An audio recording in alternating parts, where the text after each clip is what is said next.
Hi guys. Irfan mentioned he's not well today, so he won't be present at today's meeting. Maru, do you know if Paul's going to make it? I assumed he would be. Let me just check.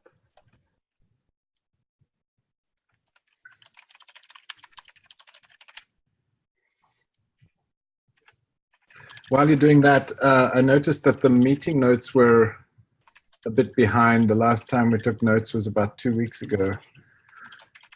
Can anyone volunteer to take notes today?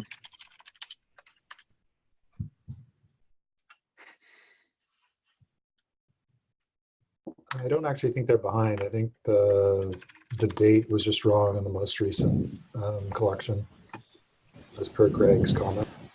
Oh, right. Oh, of course. That makes sense. Let's fix that.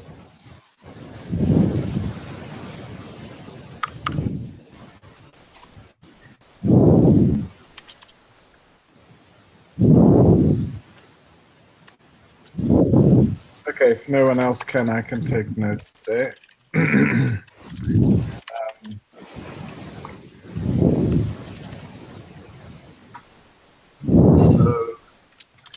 So I think one thing that came out of the last discussion was that Paul and Maru don't necessarily have a totally common understanding of things around the vocabulary, what a federated replica set actually was. Did you guys manage to talk about that any further after the last meeting, Maru? Not really. To me, the distinction is still kind of fuzzy. Like, kind of think we're talking about the same thing, and we're just having trouble communicating about it. Okay. Should we move? Have you managed to get hold of Paul? Is he going to make it today? I pinged him and he hasn't responded, so we should probably just go ahead. Okay. So where do we want to take the discussion from here? So it seems like, barring what may be a vocabulary confusion at the end of the last meeting, it seems we've got reasonable consensus on the sort of breakdown of functionality and terminology. And from what I understand, Maru, you have some basic code that at least provides placeholders for the various API types that we have roughly agreed upon. Should we flesh those out into more detail in a group like this, or should we review what you have in the API now and basically bring it to completion? What do you suggest is the best way forward here? I am not entirely, I think there's still some open questions. Okay. That I think need a little bit of further discussion. Some of them are simple, some of them are not so simple. Why don't we start with the simple ones? Yeah, that's a good idea. So when I was thinking about having separate resources, this is problematic from a propagation perspective, because if it's a single resource, then I know that I have all the information I need to propagate. But if I have multiple resources, how do I determine that the state in the system is complete? Yes, I agree. A simple, like, sort of base solution for this would be that we haven't really discussed about say a federated replica set having references to placement or overrides. It's just kind of there's going to be some sort of associativity. The weak associativity to me is kind of the problem. And one way of solving that, I'm not saying is the best solution, would be having object references on the federated replica set. I'm using replica set just an example. It would apply to any federated type. So you'd have like preference ref, and it would be, of local object ref type, which would allow you to vary the kind in the case of people wanting to use different kinds. And similarly for overrides, and maybe even for scheduling preferences, if that's something we want to do. Maybe Paul should probably be here to defend not having this strong associativity, because it implies putting like saying, oh, this federated replica set will always, like, it has these fields whether they're used or not, which is potentially something we've been trying to avoid. But yeah, anybody else have any ideas about how to avoid the problem of coordinating across types other than strong associativity? Yeah, I mean, I totally agree with you regarding the problem statement. And I mean, one way of doing it is just to ignore that and say, well, when someone creates a replica set, we just do with it whatever is specified in terms of whatever, scheduling preferences or overrides or anything else are currently specified. And if that set changes, if the user is like in the middle of setting all of the plumbing up, then we just sort of redo it again. But it's pretty messy, and I don't really think that's a good solution. So I think the main thing that you're trying to solve, if I can kind of rephrase the problem slightly, and maybe you can agree or disagree with me, is that you want to make sure that the controllers don't start acting until there is a reasonably complete set of data that they need to act on. So one way of ensuring that is to say, well, you can't create the federated, you don't create the federated replica set because you don't have the references to the things that you need yet, and you only create that when all the other things have been created. And once they have, then you have references to them, and you put them inside in this example, federated replica set, and that's one way of ensuring that the order of creation is sensible. But you don't really need the references to, I mean, you could do that informally. You could just say, you know, when you create these things, first create all of the scheduling placement or scheduling preferences and overrides and whatever else might apply first, and then only create the base object, the federated replica set, as the last step. And then implicitly, the controller knows that once the federated replica set gets created, then the user is ready for the controller to start acting. Does that make sense? Yeah, I think so. The associativity would be just a local object ref on the side of the override or the placement versus putting it on the replica set. Or label selectors or whatever, and maybe that's a slightly separate discussion, is how do we create the association? Because it seems like there are a couple of ways you can either have it, you know, from the base object to the preferences, or you can have from the preferences to the base object, and that seems to be more a question of cardinality of the relationship. So, you know, if a scheduling preference can only apply to one thing, then you can put the reference in that one thing. If a replica set can only have one scheduling preference, but that scheduling preference could apply to more than one thing, then you need to have the relationship in the opposite direction to kind of enforce the cardinality. And if it's a many-to-many relationship where a replica set could have many scheduling preferences and any scheduling preference could apply to many replica sets, then you need something more akin to a join, which could be a label selector, for example. But I think that's somewhat independent of the ordering problem, which is we don't want the scheduler, or we don't want the controllers in general to start acting until they have, you know, enough information to act on. Does that make sense? Yes. So maybe we can, sorry, carry on. No, go ahead. So maybe the first order of business is, do we want to like enforce at the API level the ordering of creation of things? Oh, right. So there's another possibility for restricting propagation until some data state has been reached, and I think it has to do with if we rely on a list of clusters that a resource should be propagated to, then as long as that list of clusters doesn't exist, nothing will be propagated, which is kind of like a default propagate model, which is not what we've been doing thus far, but maybe relevant in light of what we've been discussing around how to like configure propagation. Yeah, that's true. I mean, I guess there might be other stuff that I'm just trying to get my head around whether a controller.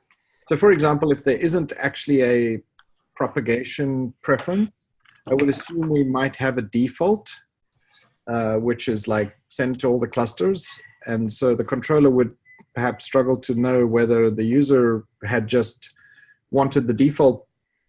Maybe propagation is not the right word. What cluster selection?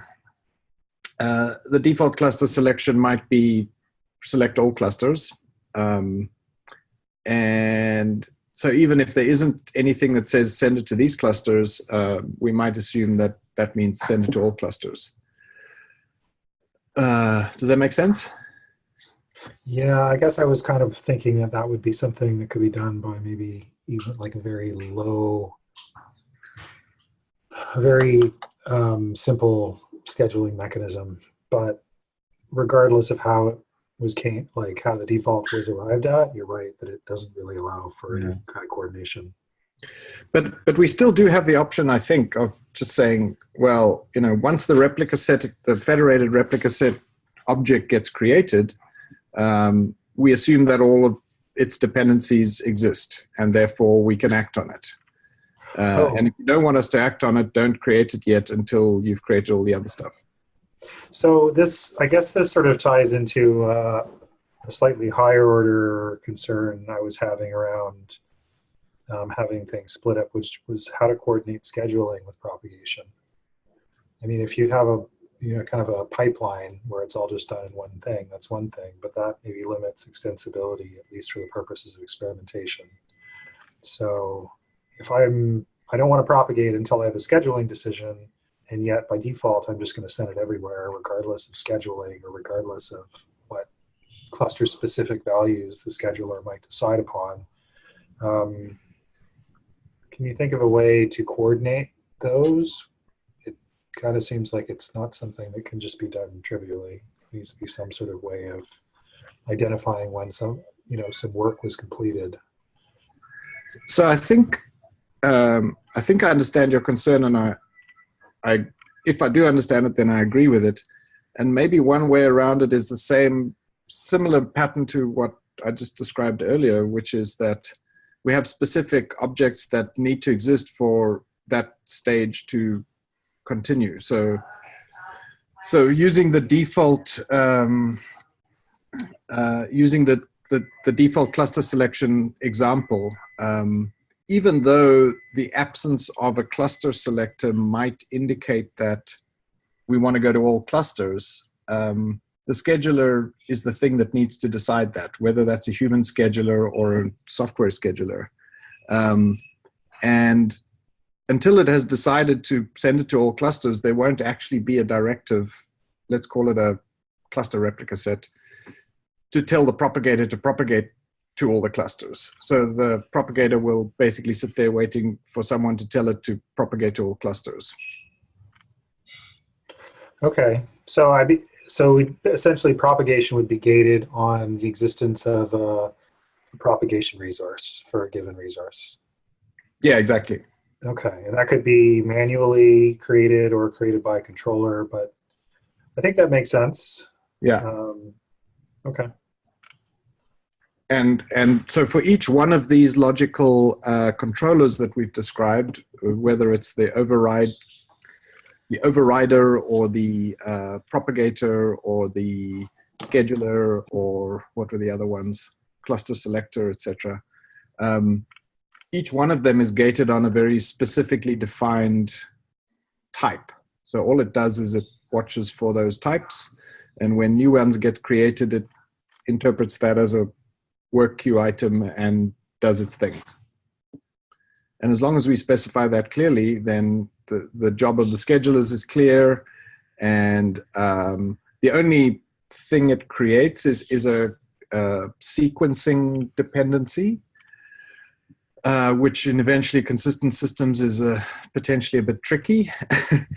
You know, the user thinks they created their scheduling preferences and then created their federated replica set, but the scheduler sees that in a different order. But I guess, no, the ordering should be consistent given etcd and consensus. Might not see it at the right time, but at least it sees the sequence of events correctly, I believe. I think that makes sense. Yeah. And it retains the property of loose coupling, which is, I think, is nice, at least in the near term. Yeah. So unless there are any objections, let's consider that a decision, that we will define exactly what the types are that each workflow stage gets triggered by.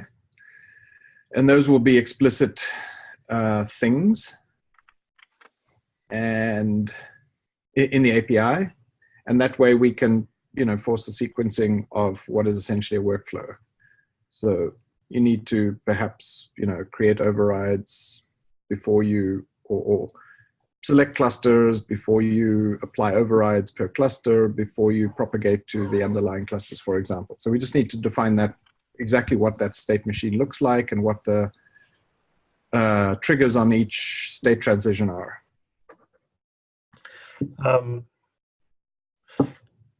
Is that something you want to, I guess I'm a little bit fuzzy on the details. I think you have something concrete in mind. Is that something you want to discuss now, or do you want to leave for another time? I think it probably makes sense for someone, and I can be that someone if you like, to write it down, to say these are the, the 7 stages in the workflow, and these are the things that trigger each stage, and create an example which shows, how you create a federated replica set with all of the bells and whistles that we've described, and how that gets triggered into a workflow. I could do that. I think probably not here.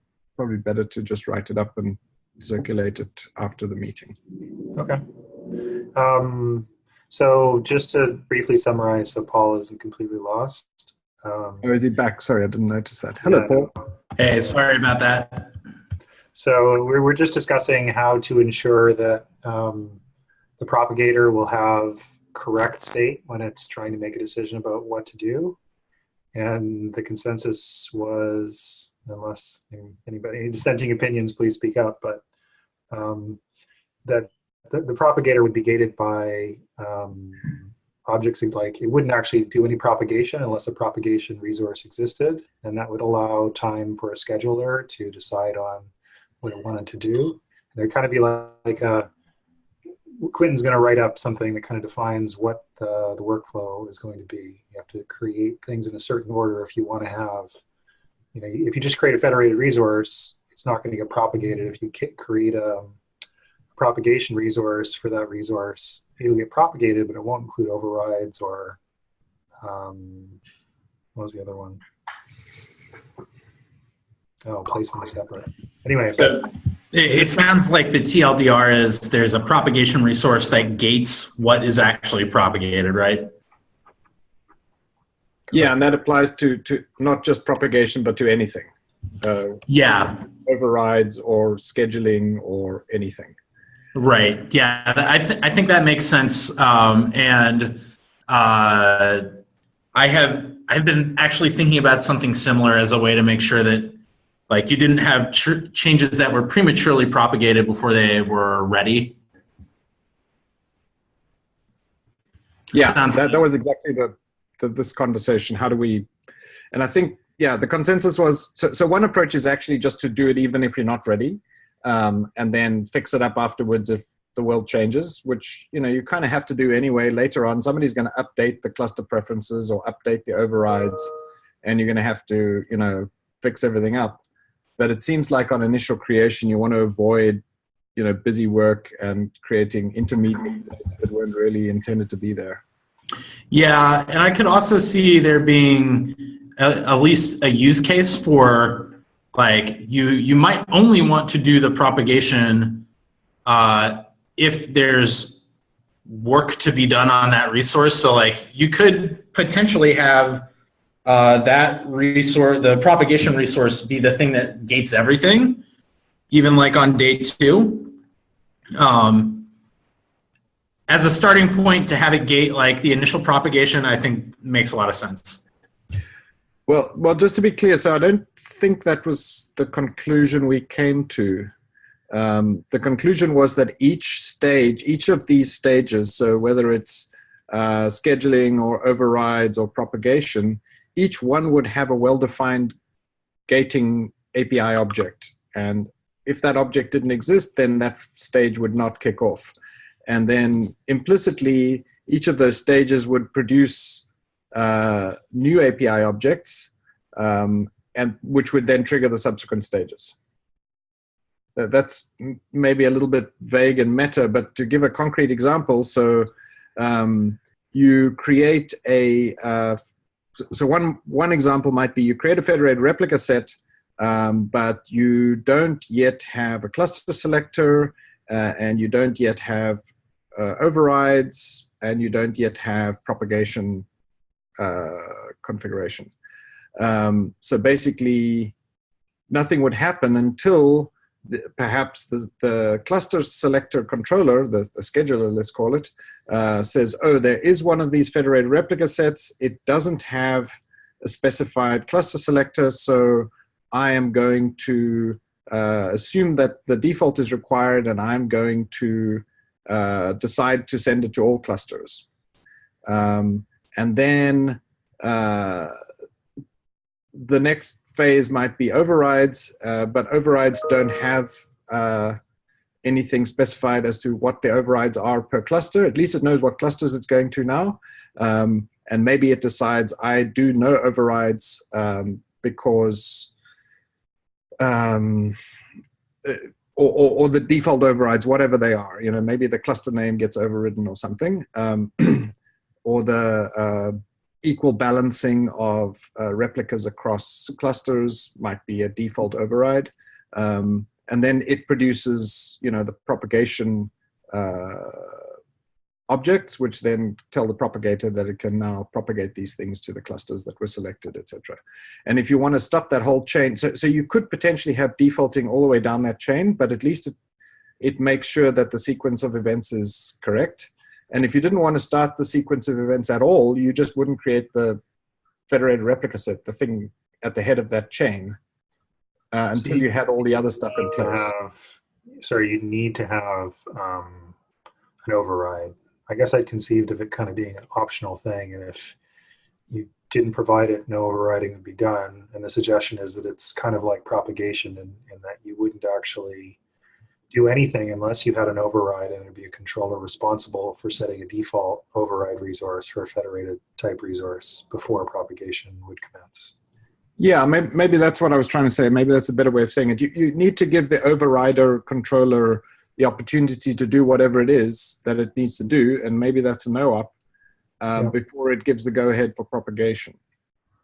Part of me is kind of like complexity, but I think that so long as we're wedded in the near term to a path of having separate resources, I think this is probably the only sane way of coordinating creation of those resources. Yeah, I agree. And there is a logical workflow that I don't think we can kind of avoid. You don't want the propagator propagating stuff that, you know, hasn't had the clusters selected or hasn't had the overrides applied, if there are any, etc. And then, you know, having to go and repropagate everything as soon as those objects exist. The only catch with this, I think, is there's kind of a tension between overrides that would be set by a controller versus provided by a user. So if I wanted to vary, you know, the classic example uses, I want to vary the image across clusters for a replica set template. And then I'll set an override resource for the replica set, but then the scheduler will come in and it will set replica count values for and the question is that okay? Or do we need to account for that differently? I don't know. I mean, I've had a similar thought as to whether we want to be able to have, and it gets back to the many-to-many relationship thing we spoke about earlier. You know, are there some overrides that get created by the user, and then, you know, additional overrides that get created by controllers, or policy, or permissions, or anything else? My gut feel is yes, there are. And then the question becomes, do they like fight with each other to update the same actual resource? So the user creates a overrides resource maybe, and then controllers like add to it or subtract from it or do whatever, versus creating their own and then having the overrider kind of merge all of these, you know, the user specified ones with the system specified ones in a well-defined way to produce the overridden resource, let's call it that. My instinct is having them separate is kind of tidier, Yeah, I'm kind of getting that same feeling. You do or you do not? I do. I'm kind of like, on the one hand, it's just conceptually simpler just to have one set of overrides. But then when we want to consider how we want to treat the overrides, like maybe we always want to have the user overrides there, but we want to have a second set of system applied overrides, and maybe these actually deserve the term overrides, that will countermand the user's directives. But if the system decides that isn't true, then the user directives can come back into play.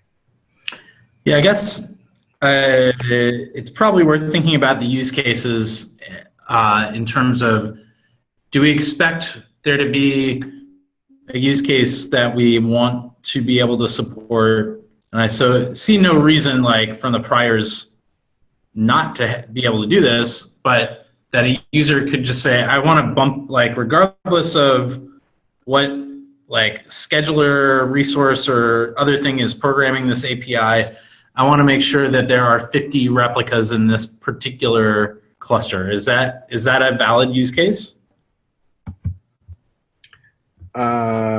Yes, I think it is. I mean, it's actually a use case we explicitly support at the moment, in that we have minimum and maximum replicas in each cluster, and if you set them both to the same number, you have precisely that number of replicas in a given cluster. And it does seem to be something people need, and it's something I would like us to support. I mean, I guess that's a little bit of a different case.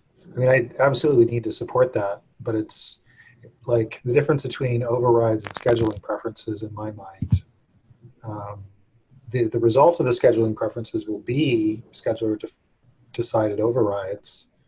I guess I'm fuzzy on whether, like, I guess scheduling doesn't, I can't think of examples or use cases where overrides interact with scheduling in a weird way. Like, you pretty much always want a scheduling decision to just overwrite what a user said, because the user provided scheduling preferences, even if only in the form of defaults, to define how they wanted things balanced. I think policy is probably the bigger concern, separating user directives from policy directives at the level of I think there's a fuzzy area there where there are user preferences that are kind of all or nothing, in the sense that unless you can give me 50 replicas in that cluster, I don't want anything there because it's not useful to me.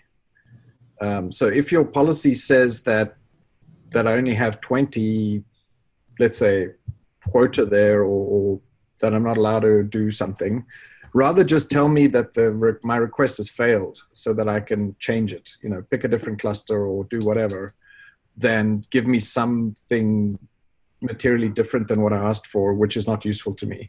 And that was sort of the thinking behind the minimum and maximum replica thing, where usually the preferences are, they sort of range from absolutely, unless you can give me this thing as a minimum, I don't want anything. But if you can give me more, then please do. And that's where the minimum and maximum stuff came from. And I think those kind of things are pretty common. It happens with affinity and stuff like that as well. Like, I want these, my master and my slave, I definitely want them on different nodes. If you put my master and slave on the same node, then you may as well not give me anything, because it's not useful, because they'll both fail together. But I also don't want them too far apart. So make sure they're in the same cluster somewhere. They absolutely mustn't be on the same node, and they absolutely must be in the same cluster. But between those two extremes, you can kind of move them around as per your policy or resource availability or quota or whatever might influence. I think all of what you're saying is completely valid. I wasn't really intending to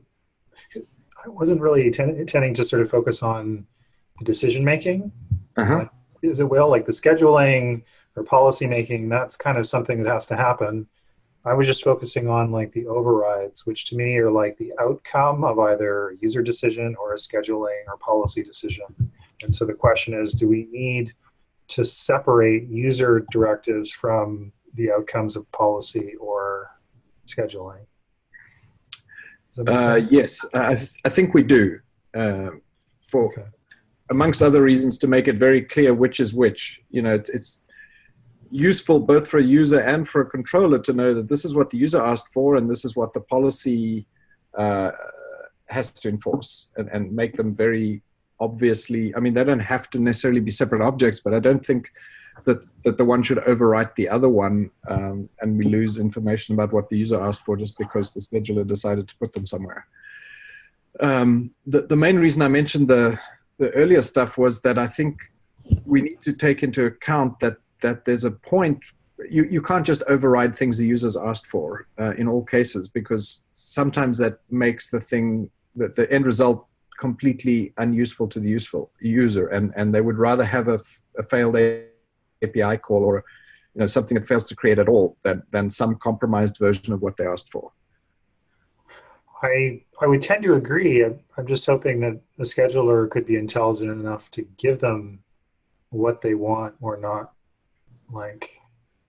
Yeah, their preferences have to be able to specify what the limits of, what their constraints, as we described. Comfortable, exactly. Well, what they would be comfortable having the overrider or scheduler, change or work within certain bounds, but outside of those bounds, they would rather have a failure.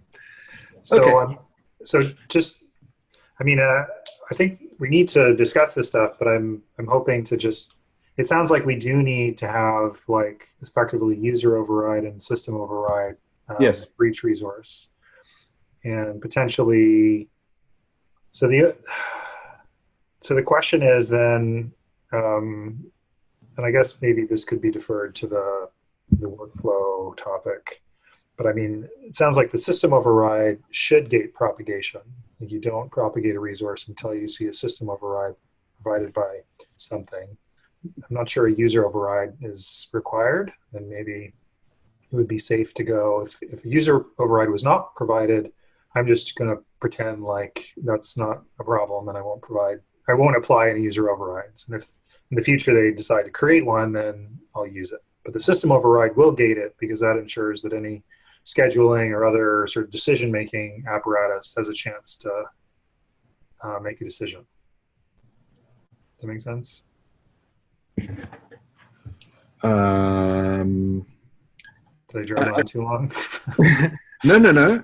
I think I agree with you. I guess I'm just, in the absence of a concrete picture in front of us, it's a little easy to get confused. We can defer that decision. That's just kind of musing. The propagator, in my mind, is only going to propagate precisely what it gets told to propagate. So when it gets an instruction to say, put this precise thing with this precise replica count and the names of secrets and whatever else, put it in this cluster, then it does that. It doesn't do anything else. So there's very little scope for confusion as to whether it should propagate something or not. It either gets an instruction to do it or it doesn't. Yeah, I totally agree. And whether that instruction was created by the overrider or the scheduler or the user, it doesn't really need to care. Yeah. I'm on that makes sense to me. I'm not sure what the best API constructions are yet, but conceptually that makes sense to me, and I agree that the propagator piece should not do anything in the absence of specific instructions. Yeah.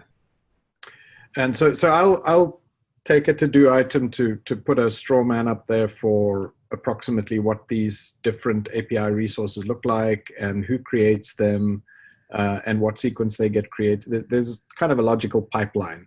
You need the template before you can apply override.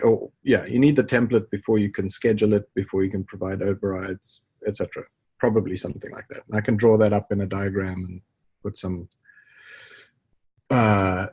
straw man fields and things in place. We can at least have a concrete thing to talk about. Cool.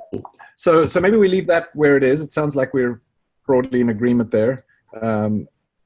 So the next thing that I think applies, so it sounds like we've provisionally agreed that we need, at least for things like overrides, an And maybe for things like scheduling, also, we need, at the very least, stuff that the user told us they want and stuff that other things told us they want. So maybe the policy has some things saying you can only go into these clusters, and maybe the quota availability says you don't have quota in these clusters. And, you know, these, we want to keep them not necessarily as separate objects, but we certainly want to make them distinct pieces of data, which something then mushes together into a decision. Is that? Yeah, like requests, what I asked for and what I got are separate, Yeah. right? Yep. And I don't even know that the strict, you know, precisely 2 of them is the right number. It seems like once we have more than one, we have the question of which one takes precedence over which one, etc. And we may as well generalize that to say there's like an arbitrary number of these things, and some of them, you know, either there's a sequence in which they get applied, or there's a priority, or it's a union or an intersection or whatever. But once you have more than one, you have all of those things that you have to deal with. So I'm reasonably comfortable with that. One of the complaints that often comes out where you do these kind of things is that, oh, but it's not well defined, or it's confusing to the user which ones are more important than others. My thinking is that we provide a system that can cater for these things, and then, you know, we can always provide a dumbed down set of restrictions that say, well, you know, for this like beginners cluster, you don't get, you know, the ability to create different priority things. You only get one of them. And it's very clear to you which one applies, etc. And deal with it that way rather than dumbing down the system at the primitive level that we're dealing with at the moment. I think I'd push back just a little bit, because I'd like to maintain some degree of simplicity where possible. So yeah. Not that I don't want to have multiple levels of overrides, but I don't really want to generalize it to n levels of overrides, at least not yet. That makes sense? Just because I think that is complicated. Like, ultimately, if that's what we need, then for sure, let's do that. But in the near term, I'd rather just say we have 2 levels and that's it. I don't have a violent objection to that. What I would kind of encourage us to do then is to sort of have a constant in the code that says number of override levels equals 2. But that the code basically goes, you know, for I equals 1 to n, n is currently set to 2, but by, you know, changing that to 50 in the future, everything just still works. Because, I mean, intersecting 50 things is not, you know, fundamentally more complex than intersecting 2 things. I guess I'm not clear on what the use case is for having tons of overrides. Like, why? I mean, are you suggesting that each component needs to have its own override resource versus just having a shared resource? I don't have a concrete use case right now, but the concept of like chaining handlers, so that, you know, policy could have a bunch of overrides, or and then quota could have a bunch of overrides, and security could have a bunch of overrides that say you don't actually have rights to go into this cluster. You know, your key for that cluster is expired. It's not actually against policy. It's just that, like, we can't actually put stuff in that cluster for you because it's, you know, it's giving an auth failure. Might generate a different set of overrides. Okay. I think enumerating use cases would be useful for me, because I'm resistant to adding the complexity of an arbitrary number without concrete reasons to do so. But in support of that idea, I did sort of want us to discuss what form the override resources would take. And the initial conception in the API doc was that it would be strongly typed. And I think Paul's had some maybe ideas about how that could be more generic using JSON path or something. Do you want to yeah. So basically, the motivation for a more generic form of override would be that, like, if they're strongly typed, you have to anticipate the well, you're limited to the fields that you know about in advance. And the another motivator would be that we could have like a generic override for resources that don't necessarily have that you don't have a first-class notion of an override for yet.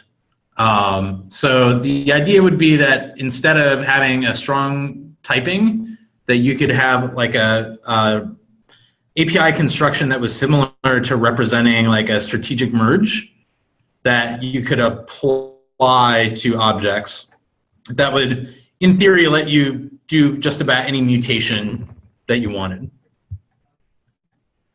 The reason I was asking Paul to sort of describe that was that if we're going to talk about sort of a potentially large number of overrides and potentially a large number of types those overrides would apply to, strong typing seems problematic, at least from an experimentation point of view. And at least I think that it might be useful to have this kind of generic override mechanism, just have one override resource, as opposed to having specific resources. Does that make sense? Yeah, I think I understand that. I guess the one caveat I can think of is that I think there's a lot of value in being able to validate things at the API level. So let's say we had a strongly typed override and it had a bunch of fields. Maybe they were exactly the same fields as the template has with exactly the same types, and you can validate that at the API, and you can say yes, your override specifier is valid, and we know it'll work at runtime because the types all tie up, and it'll result in a valid thing, etc. If you sent basically a diff, there's a lot of possibility for sending invalid diffs, which we would have no way of checking whether they actually could ever be applied, and then potentially they fail to be applied down the line somewhere, and then it's not clear what we should do about that because we have no way to tell the user, etc. So I think what we're talking about could be validated. I've had some limited exposure to what Paul was talking about, and essentially you would be like a JSON path, and then some basically a call that includes a JSON path and some parameters to whatever function, like replace or add or whatever. And so essentially it should be, whether it's something that there's already existing infrastructure to check, where we could write it in mission controller to check it. We're not talking about just a generic blob of data. It's basically a function call. Okay, that makes sense. The other thing that just crossed my mind is that we do need to, I think, cater for kind of asynchronous creation of these things. So it should be possible to create an override for an object that doesn't exist yet, because yeah, totally agree. And I'm not sure, in the absence of types, I'm not sure how you validate that. I think we could maybe rely on, this kind of gets into the other question I had about overrides, which is how do we relate them to the resources they apply to? And if we were to use like a local ref, you could maybe supply a kind without a name. I don't know if that's reasonable, but that could solve a validation problem in any case. You could supply a kind and a name, and I think I do want to just,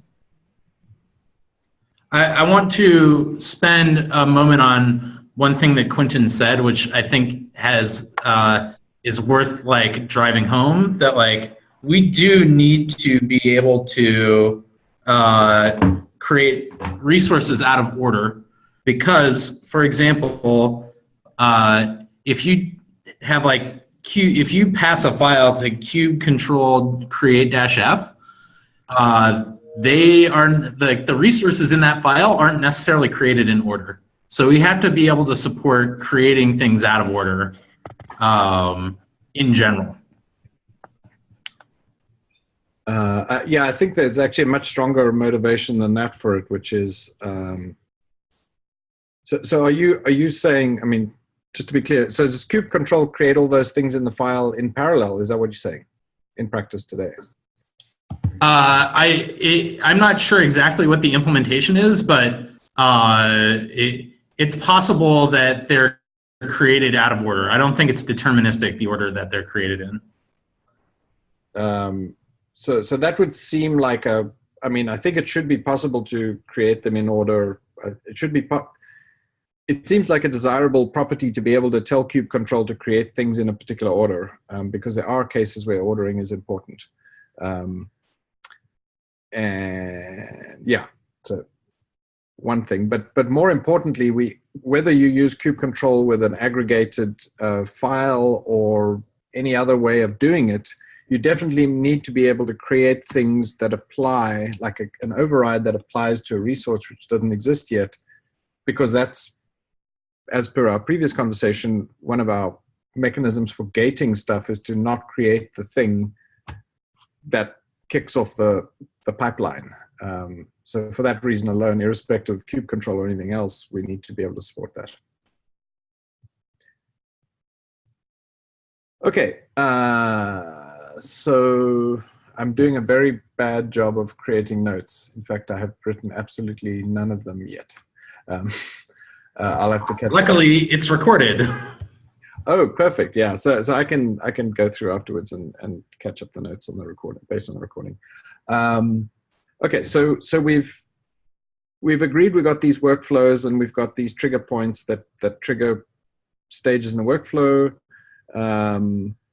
And we've agreed that we have at least 2 in the case of overrides. And I would sort of be inclined towards saying n, where n is 2 until we can show use cases for n greater than 2. I think that's fine. And we have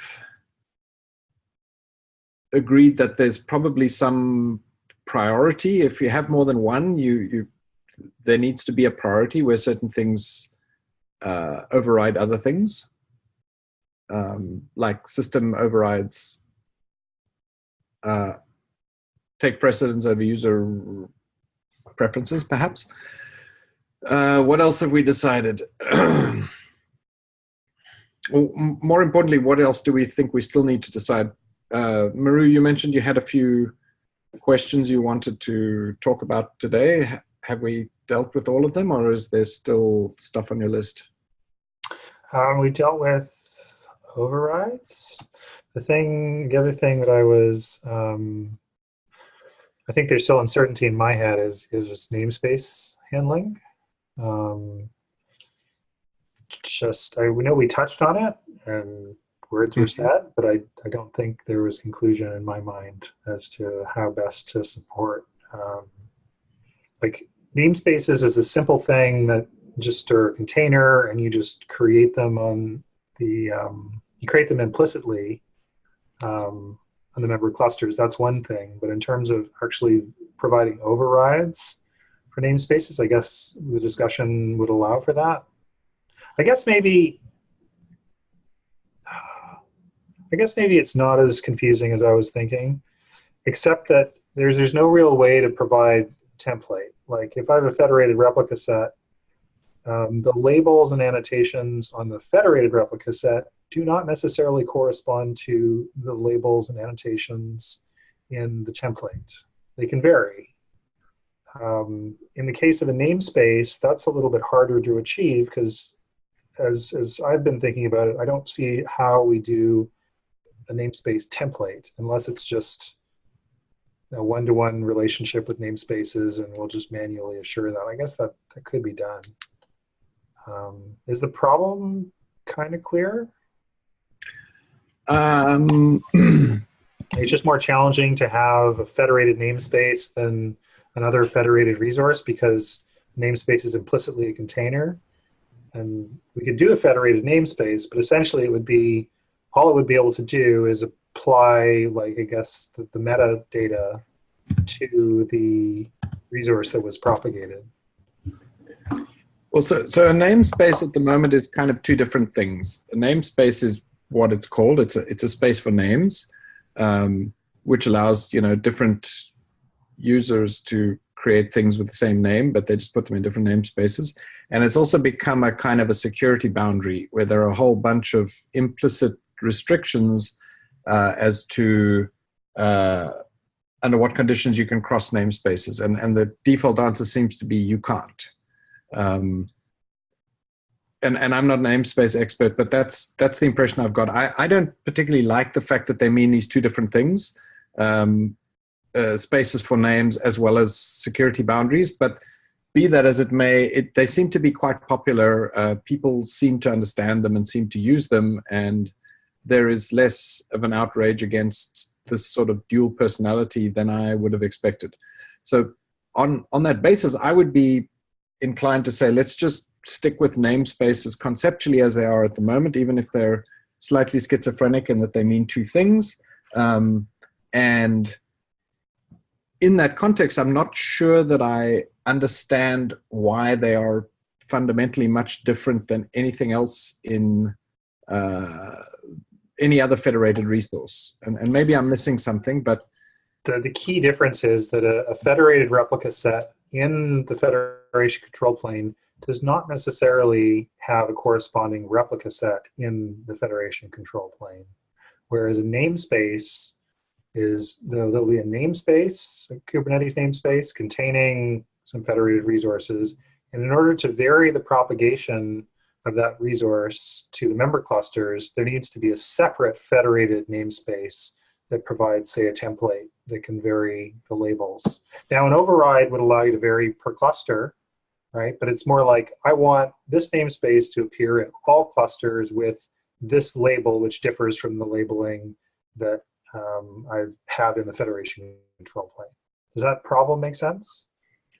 I guess I don't. I think I understand what you're saying, but I don't understand how you can't do that. Maybe I can. I'm not saying you can't. I'm just saying, like, the difference is that federated replica set is one resource and it's just a template essentially today, right? And it has some associated resources. A namespace is a first-class thing. It actually is part of, like, controllers that say will apply to the federation API from the kube side, like RBAC, for example. You can't have a federated namespace standing in for a namespace. It's a different resource. And so to parameterize the propagation, essentially, to define, like, what's specifically you want to go into the cluster, separate from the labeling that's on the namespace that's in the API, like, you need a separate resource. And maybe that's fine, but to me, that is a difference. That I'm completely confused. So maybe I can tell you what I'm thinking in my head when you talk about a federated replica, a federated namespace. Sure. And then maybe the confusion will become clear. So I think you have namespaces in the federation. So you can create federated things.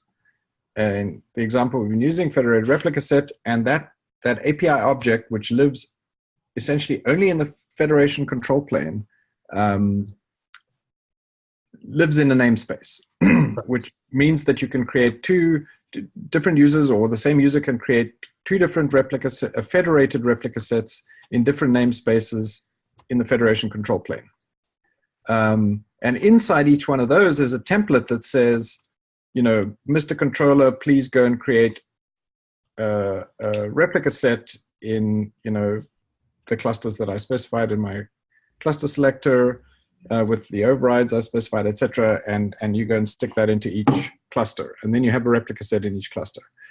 And there may be some kind of, like, maybe those replica sets actually need to be in a namespace named the same as the namespace that the federated replica set was created in, but that's kind of an artificial veneer. I mean, they could actually be created in completely different namespaces. And you could even override the namespace, so in each cluster they'll go into a different namespace. I'm not suggesting that's a good idea or sensible, but it's certainly technically possible, and you can specify something that makes sense and that can do that. It might create more confusion. I'm going to say that's not something we want to touch at all. I mean, one of the values of having fair enough namespaces and API. Sorry, go ahead. Because they're two different things. So you have namespaces in the federation control plane that determine, where your federated objects live in the federation control plane. And then you have namespaces in the clusters, which I don't think we'd want to allow those to vary, and the reason is that's fine. So let's do that for now. I'm just saying it's a somewhat arbitrary decision we may or may not choose to make, but it's not fundamentally necessary. And I'm not saying that it's not a good idea. I'm just saying it's not cast in stone that we have to do that. And so I think you should be able to create namespaces in the federation control plane, which are different than federated namespaces. And a federated namespace is to say, I want this namespace created in all of these clusters, just like any other federated thing, like a replica set or a config map or a secret or anything else. That's fine, but I mean, to me, there's one sort of namespace for namespaces in the federation control plane, and to my mind, like one of the values of using an API for a federation mechanism is you have kind of validation of sort of the layout of your resources. And as soon as you start having a different mechanism for determining the namespacing in the clusters from the API, then you have the potential for conflict. You need ways to resolve it. And I'm kind of like, well, what's the value of doing that? Is that something you want to add, that complexity and potential error handling and user experience? And if the answer is yes, that's a different discussion. I'm going to suggest that we table this and take it back up on Wednesday because we're at time now. Yeah, that makes sense. I guess I still don't quite understand your concern, Maru. So maybe as part of the document I've offered to write, I'll include in that the namespace stuff, and maybe you can shoot holes in it, or come back with your expression of where you see the complication, because I guess I don't see it yet. Okay, sounds good. Cool. Thanks, guys. I think that was a useful chat. Well, certainly I found it useful. And I will write up the notes based on the video and send out that document for the next get-together. All right. Great. See you, everybody. Take care. Bye.